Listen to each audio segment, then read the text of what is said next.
Hi, I am so glad you could join us for our November book club interview.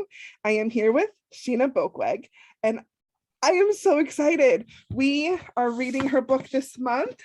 Oh, she has one too. The Sisterhood of Secret Ambition. And just look at that cover. That cover is gorgeous. And yeah, I was so glad to pick this. So if you wanted to introduce yourself to our readers. Awesome. Thank you so much, Mary. So I am Sheena Boekweg. In case you're wondering how you say Boekweg, it rhymes with broke leg. Like, oh no, I just broke my weg. So that's how you say my name. Yes, I am the author of A Sisterhood of Secret Ambitions. I'm also the author of Glitch Kingdom, which was my debut that came out February 2020. With Macmillan through Firewall and Friends. And I'm also a contributor for Everybody Shines, which is a fat positive anthology that's out with Bloomsbury. And yeah, I'm so excited to be here. I love Mary. I love her TikToks, and I'm so excited to be here with all of you. Yeah, I haven't gotten to Glitch Kingdom, but I loved your short story and Everybody Shines. Like, thank you so much. Just so much good stuff.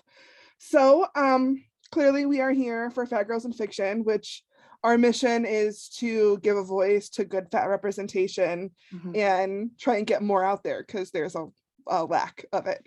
So why is it important to you to write fat representation?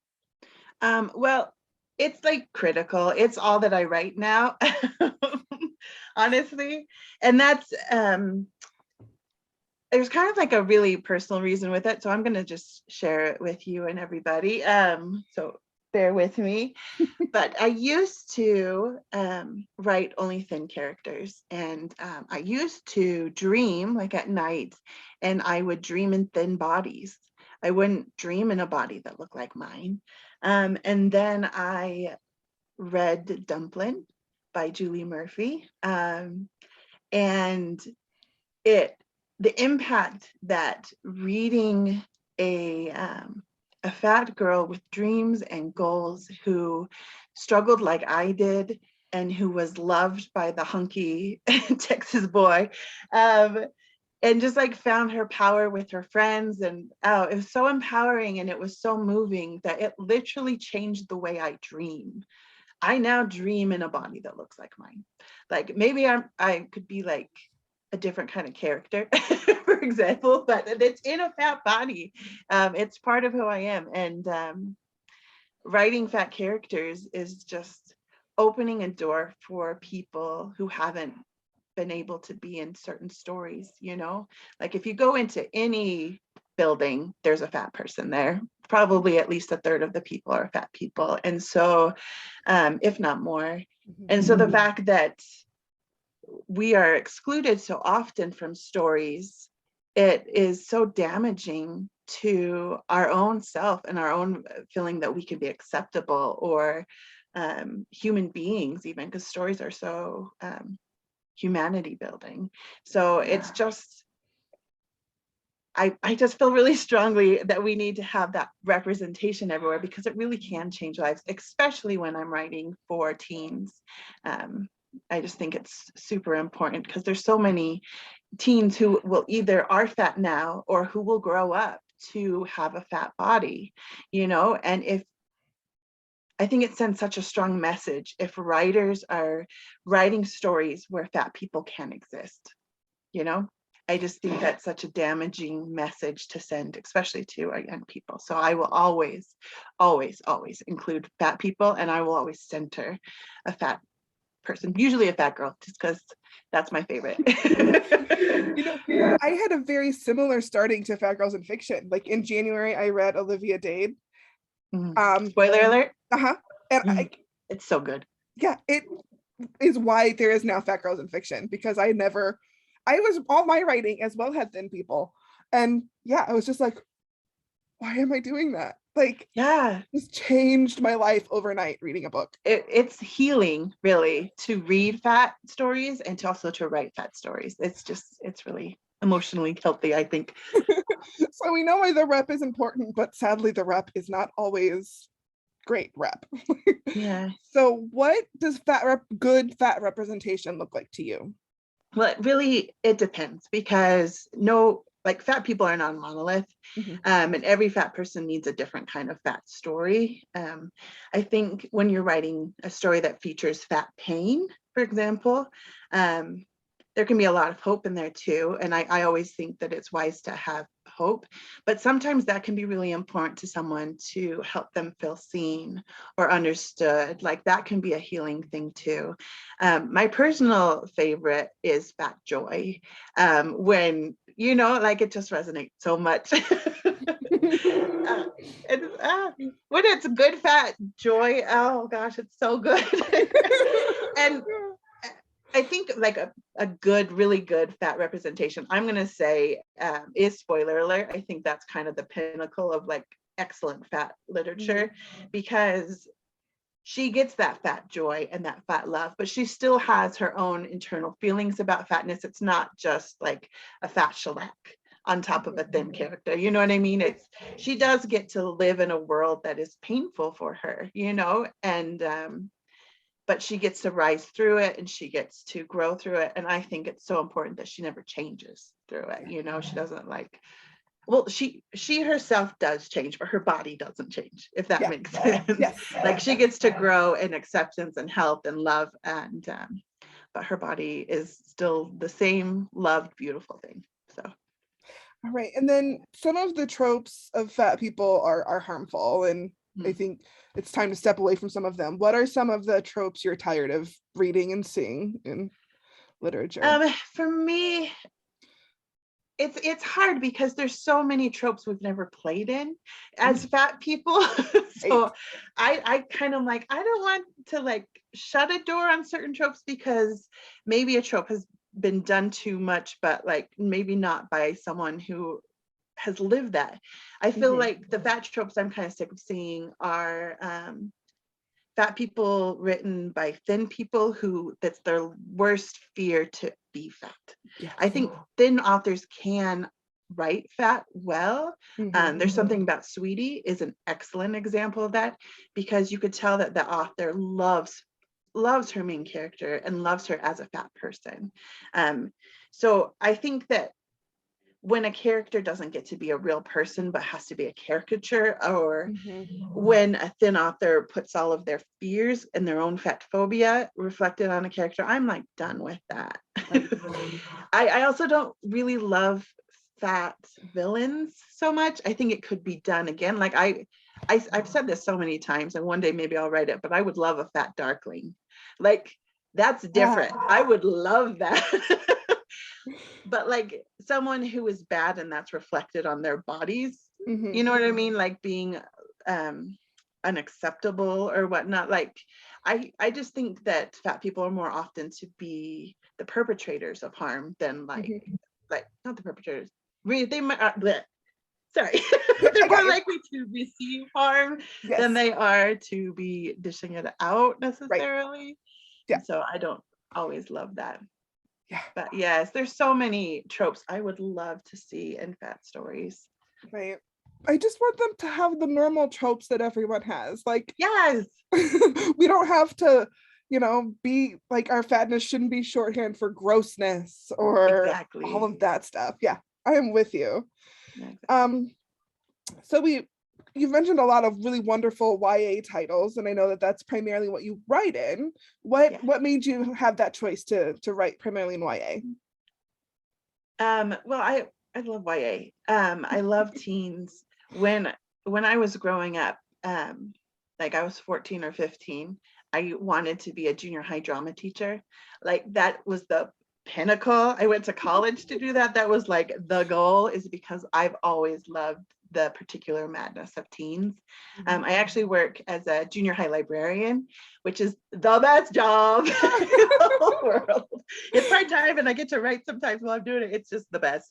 But I love teens, and I love the responsibility that you have when you write towards teens, especially, and the power that there really is in changing these minds, and like exposing them to stories or empowerment or different things at such a young age. Because I know stories saved and changed my life when I was a teenager. Yep. And I think what a fun way to pay that forward, right? Mm-hmm. Yeah, I think that's really good. So now we can get into this wonderful book that is the Sisterhood, or the Sisterhood of Secret Ambitions, because the premise is just so amazing. So someone was asking me if it was a historical, and I was like, well, yes, but not like An alternate history. yeah. So if you want to tell us just a little bit about the premise. Yes. So the premise of Sisterhood of Secret Ambitions is it's kind of like The Selection meets A Handmaid's Tale. Yes, that's a good way to do it. Set in the 1920s, and it's fat positive. Yeah. It's good. You would like it. I like my book, my gosh. But I had this dream. I'm just going to tell you kind of how this story kind of came to be. I had this dream where this whole society just kind of fell right into my head about this teen girl who was going to romance this boy who this secret society would make into the president of the United States. Mm-hmm. And then the young girl, she actually meets a different boy, and she gets a little distracted, but she really does grow in her ambitions, where she decides that she wants to be the one who the society helps make president. And as soon as I had the idea, I'm like, okay, yep, that needs to be a thing. Yeah. But then it's funny, it took me a long time to write it down, and I had just different visions for what I wanted the story to be, because I had the idea in like 2016 before the election, and then the election happened, and like all of the world just like shifted, and there was just so many things that happened, and it changed the story for what I wanted it to be. And another big thing that happened was that my grandma died. My grandma died 22 days after my grandpa died. And at my grandpa's funeral, we talked all about his life, about his career. We both talked about his goals, his anger, like all of the different things that he went through, all of his adventures. And at my grandma's funeral, we talked about my grandpa's life, not my grandma's life. We talked about how much she loved my grandpa, and like how I didn't get to know my grandma at her funeral. Like I knew her as this amazing, remarkable woman, and we celebrated none of that. My grandma was a poet, and she had a stroke actually after a miscarriage. And after she had her stroke, she wrote poems just like incessantly. Maybe like hundreds a week. Like literally, she just wrote so many poems. And after she died, I asked my mom like for grandma's poems, because I was working on this story, and it just, all of this was resonating with me. And Elsie, for example, is a poet. And so I thought it would be kind of cool to put my grandma's poems in to the book. And we only had 3. Out of hundreds and hundreds of poems, they only kept 3. So yeah, that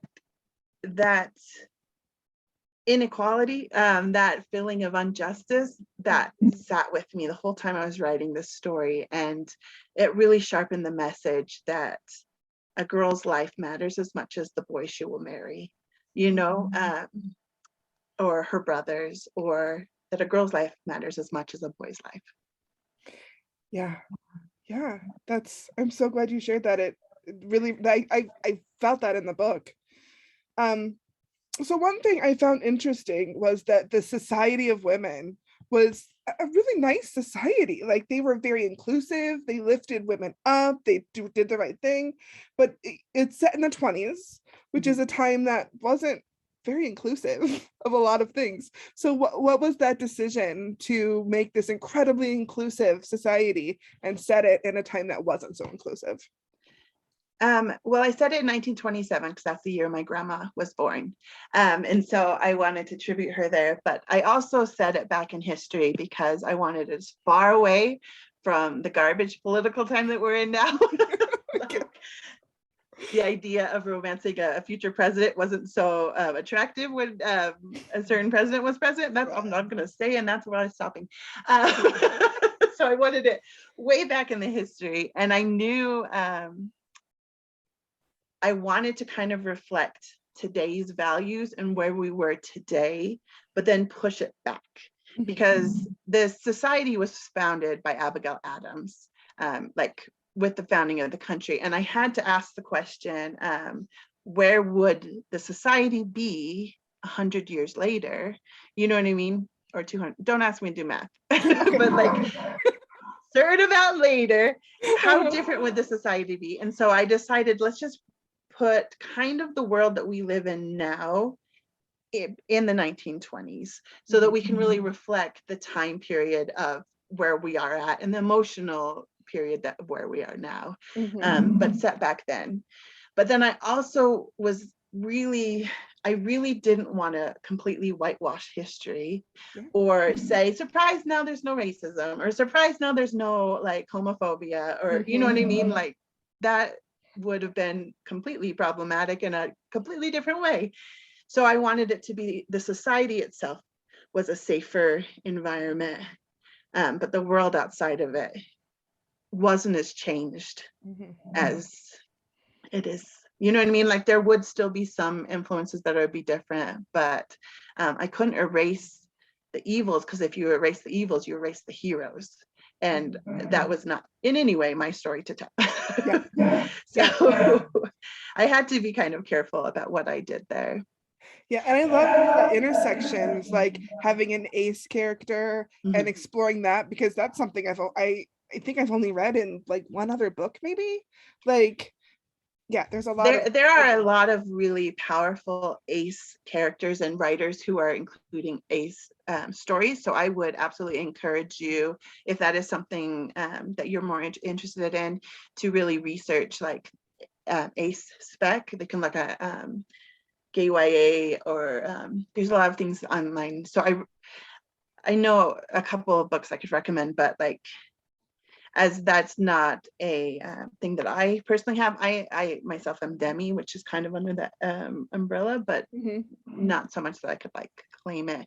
But I felt like it was really important to, in a story that did have so much romance in it, but was not a romance, to reflect that women can be whole, capable, wonderful people even without romance. That, you know, romance does not make a person a human. And so Mira was really important to me to really, really showcase that message. I loved it. It's just so great.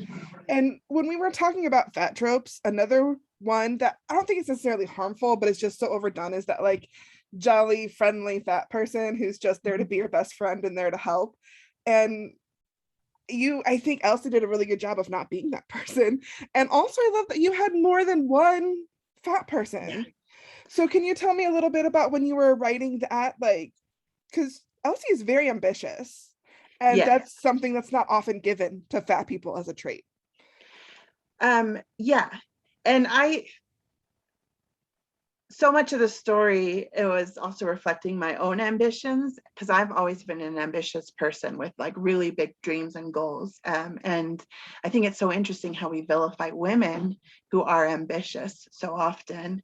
So it was really important to me to let Elsie be that ambitious. And I also think there was an interesting dynamic there, because of the fact that she's a woman, and also because she's a plus size woman, and because of her family dynamic, people cared more about her brother than they did about her, like even her own mother. And so she is very selfish, because there's no one else who cares about her, and someone has to, you know.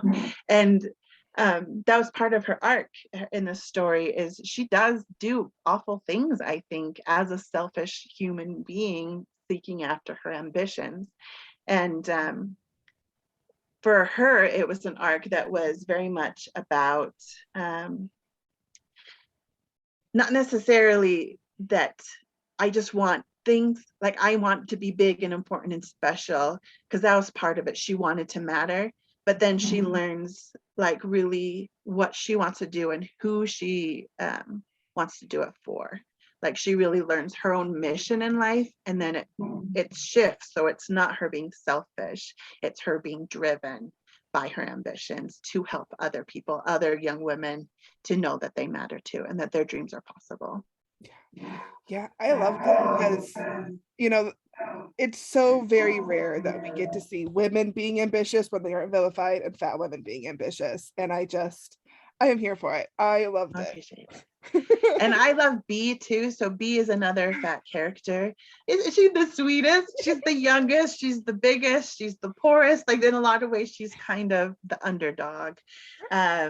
But she's also the one who really does love the fiercest. And she's one of my favorite characters. I'm just gonna say, so my middle name is B.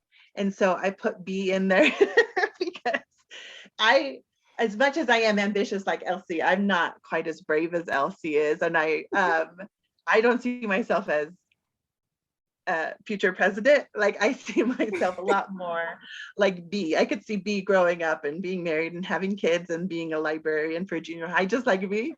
I could see that in her future. But yeah, so it was important to me to show different ways that you can be fat and different ways that fat is acceptable. And another fat character in our story is Andrew, the boy that like all the girls are fighting over. Did you notice that? Oh man, that's amazing. I don't know. It's in there. It's probably if I you. failed on the description a little bit, that's on me. But yes, he is described as plump. He's described as someone who's never missed a meal. He is described. Yeah, now that you say that, those are ringing bells. It just didn't. Yes, he's a bigger guy, and that was really important to me to let the boy that all the girls are fighting over also be fat, to like really show that I love a fat love interest, man. Yeah, and those are even more rare than fat heroines. Yeah. You very rarely get to love fat men. Yes, and I think that's where things are shifting, because there's a lot of amazing, powerful like fat romances where there's a fat girl and then like a very fit love interest, and I think that's really important to like show all of the fat women that we are deserving of the same romantic heroes that they're reading anywhere else, you know. But I think it's also important to know that love doesn't have to always be fit. Right. In my own love story, we're both not too fit. So it's like lovable, you know. So I think it's important.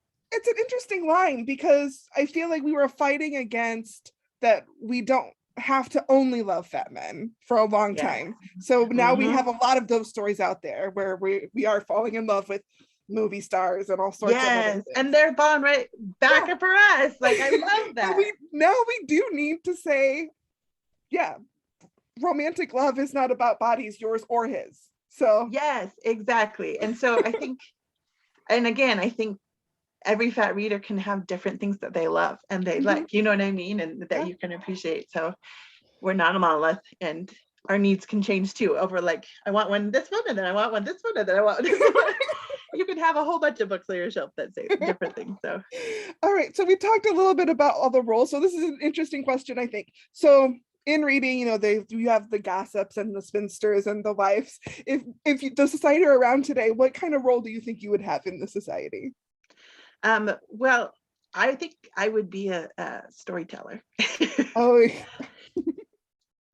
I don't know. I feel like in this book, I couldn't explore so much of the society because it was more of an internal story about a girl who was being pushed in one specific direction.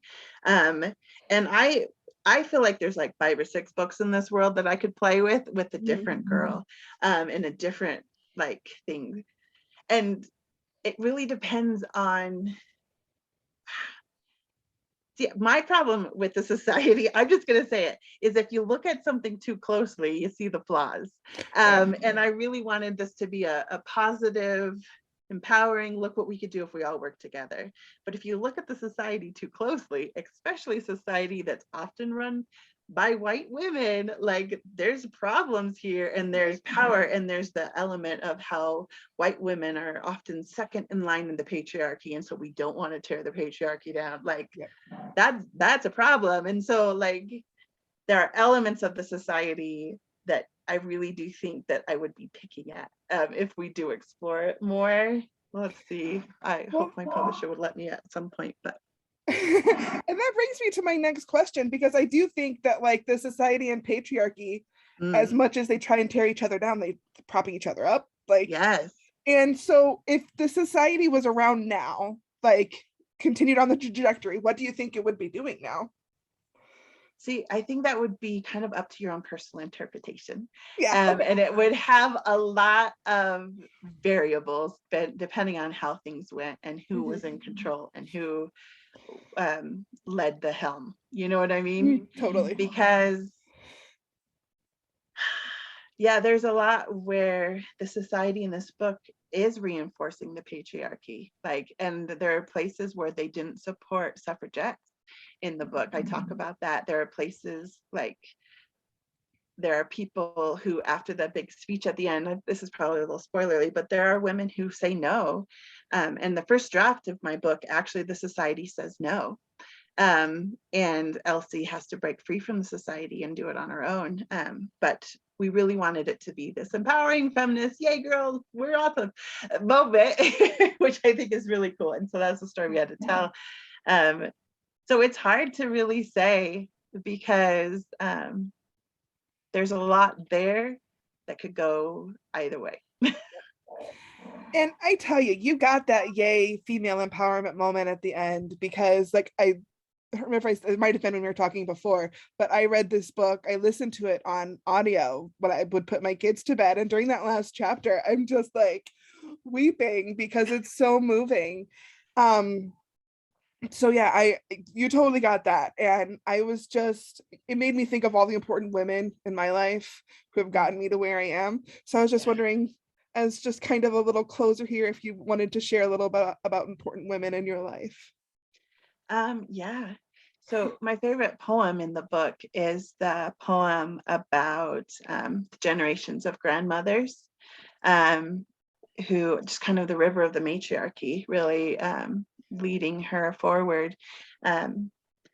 And there's so many women who I admire and who I'm so grateful for, like in the world, like Stacey Abrams and Elizabeth Warren and AOC, and like all the women who I actually list in the acknowledgements or in things that have pushed the world forward.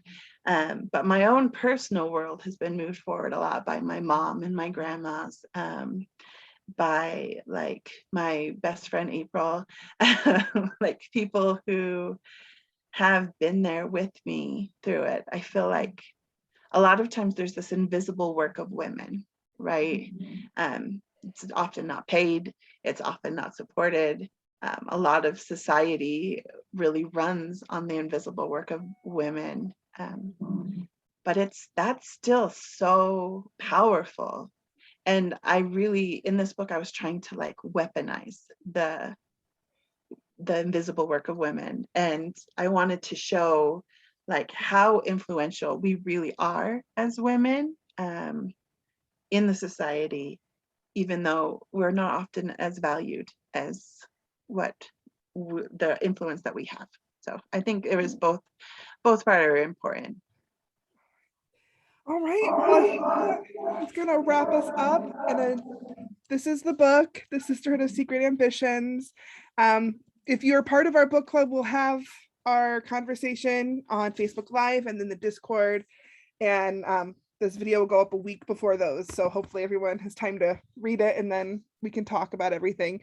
And now Sheena has okayed to stay on with me to do the fun little quick question and answer that's going to go right to my patrons when we post the video. So if you want to have some fun little goofy questions and see where it goes, then you should join my Patreon for, just a small amount every month to help the work and the mission of Fat Girls in Fiction. So thank you. It's so important. Thank you. And we will see you all at book club, and thank you for your wonderful book.